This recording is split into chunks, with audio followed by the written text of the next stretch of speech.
सभी साथियों को नमस्कार, गुड मॉर्निंग। मिलर एजुकेशन के यूट्यूब चैनल पर आप सभी दोस्तों का हार्दिक स्वागत है, अभिनंदन है। दोस्तों, आज की मनोविज्ञान की इस क्लास में हम पढ़ेंगे मनोविज्ञान के 10 महत्वपूर्ण प्रश्नों के बारे में और रीट मेंस में अपने ये 20 अंक के होंगे, ठीक है, जो कि सबको ही पता है, इसमें कोई ज्यादा बताने वाली बात नहीं है, ठीक है। और आज 7 सितंबर की जो क्लास है मनोविज्ञान की, ये अपने लेवल 1 और लेवल 2 दोनों प्रकार के अभ्यर्थियों के लिए इंपॉर्टेंट है। तो क्लास जो है वो आपको रोज डेली सुबह मॉर्निंग में 6:05 पर रिकॉर्डेड क्लास है वो मिल जाती है। तो जुड़े रहिए हमारे साथ जब तक रीट एग्जाम से नहीं होता है, ठीक है। साथ ही साथ सीटेट की भी तैयारी है वो आप करते रहिए, क्योंकि वो दिसंबर में आने वाली है, ठीक है। तो मनोविज्ञान तो हर जगह सेम ही है, चाहे लेवल फर्स्ट हो, लेवल सेकंड हो या सीटेट हो। तो जुड़े रहिए हमारे साथ में और डेली साइकोलॉजी की तैयारी है वो आप निरंतर करते रहिए। तो शुरुआत करते हैं अब आज के पहले प्रश्न की। आज का पहला प्रश्न है अपना, आरटी 2009 के संबंध में कौन सा विकल्प सही है। मतलब जो राइट टू एजुकेशन एक्ट जो 2009 है, इसके संबंध में कौन सा विकल्प सही है वो अपने को बताना है। ऑप्शन देखते हैं। ऑप्शन ए, इसमें 7 धाराएं, 38 अध्याय एवं 1 अनुसूची शामिल है। ऑप्शन बी है, इसमें 38 धाराएं, 7 अध्याय एवं 1 अनुसूची शामिल है। ऑप्शन सी में है, धारा 6 स्कूल छोड़ने पर तुरंत टीसी प्रदान करने से संबंधित है। ऑप्शन डी में धारा 14 निजी स्कूलों में 25% आर्थिक रूप से पिछड़े वर्ग के बच्चों के लिए आरक्षित रहेगी। और ऑप्शन ई में अनुत्तरित प्रश्न। तो देखो, आरटी 2009 की अगर अपन बात करें तो कौन सा जो विकल्प है वो सही है वो अपने को बताना है। तो ऑप्शन में अगर अपन बात करें, ए में दे रखा है 7 धाराएं और 38 अध्याय और 1 अनुसूची है, तो ये गलत है। नहीं, 7 धाराएं नहीं है, 38 धाराएं हैं और 7 अध्याय है और 1 अनुसूची है, तो ये इसका सही हो गया। बाकी ए वाला गलत हो गया। बी में धारा 6 में स्कूल छोड़ने पर तुरंत टीसी प्रदान करने से संबंधित है, नहीं, गलत है। धारा 6 नहीं है, इसके स्थान पे धारा 5 है। टीसी संबंधी जो विवरण है वो धारा 5 में है, तो ये भी गलत हो गया। डी वाला है, धारा 14 निजी स्कूलों में 25% आर्थिक रूप से पिछड़े वर्ग के बच्चों के लिए आरक्षित रहेगी, तो ये भी गलत है। 25% आरक्षण तो है, लेकिन वो धारा 14 में नहीं है, वो धारा 12 में है। किसमें? धारा 12 में है, तो ये वाला भी गलत है। तो इसका जो राइट आंसर वो क्या हो जाएगा? वो हो जाएगा अपने ऑप्शन बी हो जाएगा, 38 धाराएं, 7 अध्याय और 1 अनुसूची इसके अंतर्गत शामिल है। अगले प्रश्न की बात करते हैं। दूसरा प्रश्न है अपना, निम्न में से कौन सा एक अधिगम निर्योग्यता विकार नहीं है। तो अधिगम निर्योग्यता संबंधी विकार कौन सा नहीं है? देखो, अधिगम जो निर्योग्यता है, निर्योग्यता का मतलब होता है विकार, है ना, अक्षमता, अक्षमता। अधिगम में अक्षम जो बालक होते हैं उनमें कौन सा जो विकार है वो नहीं होता है। ऑप्शन ए में डिस्ग्राफिया, ऑप्शन बी में हाइपरलेक्सिया, ऑप्शन सी में फिलाडेल्फिया और ऑप्शन डी में अफेसिया और ऑप्शन ई में अनुत्तरित प्रश्न। तो देखो, अगर अपन बात करें इन अधिगम विकारों की, तो इनमें से जो डिस्ग्राफिया होता है उसको अपन क्या बोलते हैं? उसको बोलते हैं लेखन संबंधी विकार। क्या बोलते हैं? लेखन संबंधी जो विकार होता है उसको डिस्ग्राफिया बोलते हैं। तो ये तो अधिगम निर्योग्यता है। ऑप्शन बी में हाइपरलेक्सिया। तो हाइपरलेक्सिया किसको कहते हैं? इसमें वाक्यों की बिल्कुल समझ नहीं होती। जो बालक होता है जिसको हाइपरलेक्सिया होता है तो उसको वाक्यों की बिल्कुल भी समझ नहीं होती है। और अफेसिया की बात करें तो अफेसिया में क्या होता है? भाषा ग्रहण संबंधी ये एक प्रकार का विकार है, मतलब बच्चे को भाषा ग्रहण करने संबंधी समस्या आती है, तो ये हो गया। अब जो फिलाडेल्फिया है ये एक अधिगम निर्योग्यता नहीं है, बल्कि ये जेनेटिक डिजीज है। क्या है? एक प्रकार की आनुवंशिक बीमारी है, इसलिए इसका जो राइट आंसर वो हो जाएगा ऑप्शन सी, फिलाडेल्फिया। क्या हो जाएगा? फिलाडेल्फिया हो जाएगा। अगले प्रश्न की बात करते हैं। तीसरा प्रश्न है अपना, व्यक्तित्व मापन की निम्न में से कौन सी एक प्रक्षेपण विधि नहीं है। तो व्यक्तित्व का मापन करने की प्रक्षेपण विधियां हैं, अप्रक्षेपण विधियां हैं, मनोविश्लेषणात्मक विधियां हैं, बहुत सारी विधियां हैं। इनमें से कौन सी प्रक्षेपण विधि नहीं है वो बताना है। ऑप्शन ए सही दबाव परीक्षण, ऑप्शन बी है खेल व नाटक विधि, ऑप्शन सी है प्रासंगिक अंतर्बोध परीक्षण, ऑप्शन डी है इनमें से कोई नहीं और ऑप्शन ई में अनुत्तरित प्रश्न। तो देखो, अगर अपन बात करें यहाँ पर, तो ये यहाँ पर जो दे रखी जो विधि है उनमें से सही दबाव परीक्षण है, खेल व नाटक विधि है, प्रासंगिक अंतर्बोध परीक्षण है। इन 3 विधियों में से अगर अपन बात करें तो यहाँ पर जो सभी की सभी जो विधि है वो प्रक्षेपण विधियां ही है। कौन सी नहीं है? तो इनमें से कोई नहीं, मतलब ये सब की सब प्रेक्षेपण विधियां हैं। शय दबाव परीक्षण, खेल में नाटक विधि और प्रासंगिक अंतर्बोध परीक्षण, ये सब की सब व्यक्तित्व मापन की प्रक्षेपण विधियां हैं। इसलिए इसका जो राइट आंसर है वो हो जाएगा अपने ऑप्शन डी हो जाएगा, इनमें से कोई नहीं। अगले प्रश्न की बात करते हैं। चौथा प्रश्न है अपना, निम्न में से कौन सा एक अशाब्दिक बुद्धि परीक्षण नहीं है? मतलब एक तो बुद्धि परीक्षण होता है शाब्दिक बुद्धि परीक्षण, है ना, शाब्दिक का मतलब वाचिक, वाचिक बुद्धि परीक्षण, और एक होता है अशाब्दिक, अशाब्दिक या अवाचिक बुद्धि परीक्षण। ठीक है, आगे बात समझ में। तो यहाँ पे कौन सा है वो अशाब्दिक बुद्धि परीक्षण नहीं है वो बताना है। मतलब जो शाब्दिक बुद्धि परीक्षण है उसकी पहचान कर लो, तो जो बाकी के हैं वो सब के सब अशाब्दिक बुद्धि परीक्षण है। ठीक है, आगे बात समझ में। तो ऑप्शन देखते हैं, वस्तु संयोजन परीक्षण, ऑप्शन बी है बिने साइमन बुद्धि परीक्षण, ऑप्शन सी है ब्लॉक बिल्डिंग परीक्षण, ऑप्शन डी है ड्रॉ मैन टेस्ट, और ऑप्शन डी में अनुत्तर प्रश्न। तो इस प्रश्न की अगर अपन बात करें, इसका जो राइट आंसर है वो हो जाएगा अपने ऑप्शन बी हो जाएगा बिने साइमन बुद्धि परीक्षण।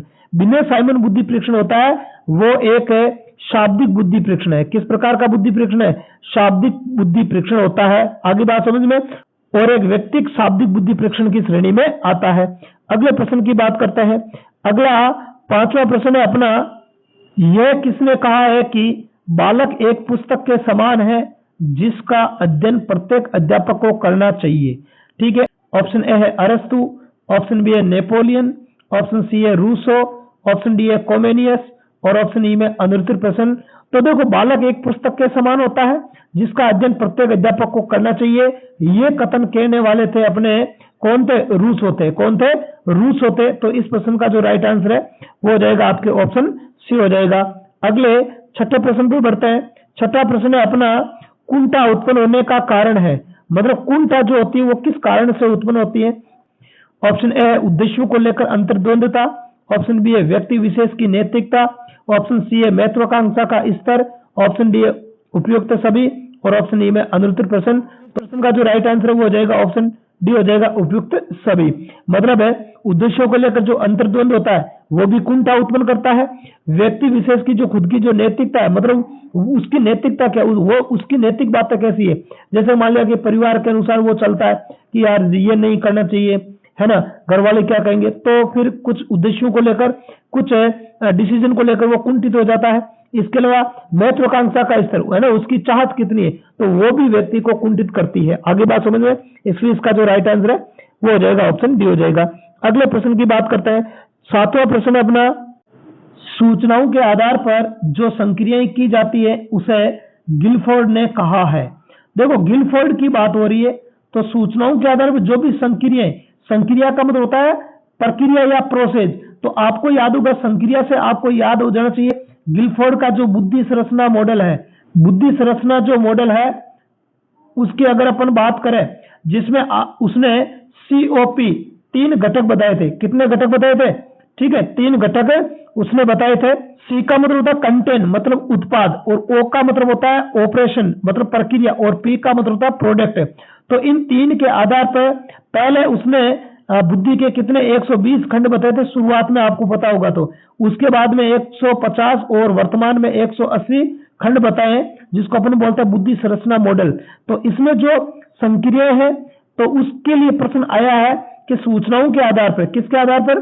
सूचनाओं के आधार पर संक्रियाएं की जाती है, उसे गिलफोर्ड ने क्या नाम दिया था? ऑप्शन ए विषय वस्तु, ऑप्शन बी है उत्पाद, ऑप्शन सी है संक्रिया, ऑप्शन डी है संज्ञान, और ऑप्शन ए में अनुत्तर प्रश्न। तो देखो, यहाँ पर संक्रिया तो खुद दे रखी है कि सूचनाओं के आधार पर जो संक्रिया, मतलब जो प्रक्रिया, जो प्रोसेस किया जाता है उसको क्या कहते हैं? उसको कहते हैं अपन कंटेंट। क्या कहते हैं? क्या सूचना है? सूचना का कंटेंट, अर्थात विषय वस्तु। इसलिए इसका जो राइट आंसर है वो हो जाएगा अपने ऑप्शन ए हो जाएगा विषय वस्तु, मतलब कंटेंट हो जाएगा। क्या हो जाएगा? कंटेंट हो जाएगा। अगले प्रश्न की बात करते हैं। 8वां प्रश्न है अपना, संवेगों को निम्न 2 वर्गों में विभक्त किया है। ऑप्शन ए आंतरिक एवं बाह्य, ऑप्शन बी प्राकृतिक एवं कृत्रिम, ऑप्शन सी नकारात्मक एवं सकारात्मक, ऑप्शन डी उपयुक्त सभी, और ऑप्शन ई में अनुत्तर प्रश्न। तो देखो, अलग अलग वर्गीकरण के अनुसार संवेगों का वर्गीकरण भी अलग अलग प्रकार से किया जाता है। बाह्य और आंतरिक संवेग भी होते हैं। ठीक है, इसके अलावा बात करें तो प्राकृतिक एवं कृत्रिम संवेग भी होते हैं, और नकारात्मक एवं सकारात्मक भी संवेग होते हैं। आगे भाषण तो अलग अलग वर्गीकरण के अनुसार ये सभी संवेगों का वर्गीकरण ही है, इसलिए इसका जो राइट आंसर वो हो जाएगा आपके ऑप्शन डी हो जाएगा। क्या हो जाएगा? ऑप्शन डी उपयुक्त है, सभी सही है। अगले प्रश्न पर बढ़ने से पहले एक विशेष सूचना है। सूचना ये है कि आप मिलर एजुकेशन के यूट्यूब चैनल के अतिरिक्त टेलीग्राम चैनल से भी जुड़ सकते हो, और टेलीग्राम चैनल का जो लिंक है वो वीडियो के डिस्क्रिप्शन बॉक्स में दे रखा है। टेलीग्राम पर जुड़ने का फायदा आपको ये होगा कि वहां पर अलग अलग सब्जेक्ट के अलग अलग टाइम पर एक निश्चित टाइम टेबल बनाया गया है। उस निश्चित टाइम टेबल के तहत आपको क्विज मिलता है, तो उन क्विज को अटेंड करके आप अपनी तैयारी को और ज्यादा बेटर कर सकते हो। साथ ही साथ यदि आपकी अच्छी खासी तैयारी है तो भी आप क्विज को अटेंड करके आप तैयारी को अपडेट कर सकते हो, चेक कर सकते हो, है ना, कि अपनी तैयारी है वो कितनी है ना, और कितनी अभी करनी बाकी है। क्योंकि ओवर कॉन्फिडेंस है वो, चाहे मैं हो, चाहे आप हो, चाहे कोई सा भी व्यक्ति हो, ओवर कॉन्फिडेंस कई बार घातक हो सकता है।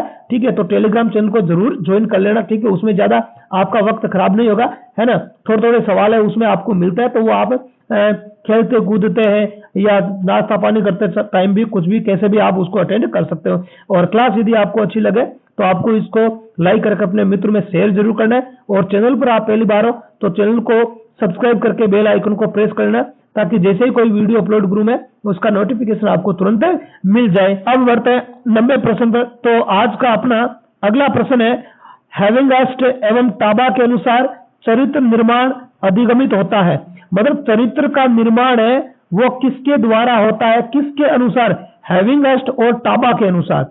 ऑप्शन ए पुरस्कार एवं दंड द्वारा, ऑप्शन बी अचेतन अनुकरण द्वारा, ऑप्शन सी है प्रतिबिंबित चिंतन द्वारा, ऑप्शन डी में उपयुक्त सभी। तो इस प्रश्न का जो राइट आंसर है वो हो जाएगा अपने ऑप्शन डी हो जाएगा, उपयुक्त सभी हो जाएगा। ठीक है, मतलब पुरस्कार एवं दंड के द्वारा भी चरित्र का निर्माण होता है। कैसे? यदि मान लिया कि कोई व्यक्ति गलत आचरण कर रहा है, गलत चरित्र प्रस्तुत कर रहा है, तो उसको दंड दो, है ना, तो उसमें सुधार होगा ना। या अगर सही कर रहा है तो उसको आप पुरस्कार दो, पुनर्बुलंद दो। और चेतन अचेतन अनुकरण के द्वारा भी होता है और प्रतिबिंबित चिंतन के द्वारा भी होता है। अगले और आज के अंतिम प्रश्न की बात करते हैं। 10वां प्रश्न है अपना, व्यक्तिगत एवं घनिष्ठ मित्रता किशोर अवस्था की विशेषता होती है, किसके अनुसार? मतलब किसके अनुसार किशोर अवस्था की ये विशेषता होती है, व्यक्तिगत और घनिष्ठ मित्रता? ऑप्शन ए रोस के अनुसार, ऑप्शन बी वैलेंटाइन के अनुसार, ऑप्शन सी कोलेस्निक के अनुसार, ऑप्शन डी किलपैट्रिक के अनुसार, और ऑप्शन ई में अनुत्तर प्रश्न। तो इस प्रश्न का जो राइट आंसर है वो हो जाएगा अपने ऑप्शन बी हो जाएगा, वैलेंटाइन के अनुसार। किसके अनुसार? वैलेंटाइन के अनुसार। किसके अनुसार? वैलेंटाइन के अनुसार व्यक्तिगत एवं घनिष्ठ मित्रता किशोर अवस्था की एक विशेषता होती है। तो आज की क्लास में इतना ही। मॉर्निंग में 6:05 पर फिर आपसे मिलेंगे, तब तक के लिए धन्यवाद। जय हिंद।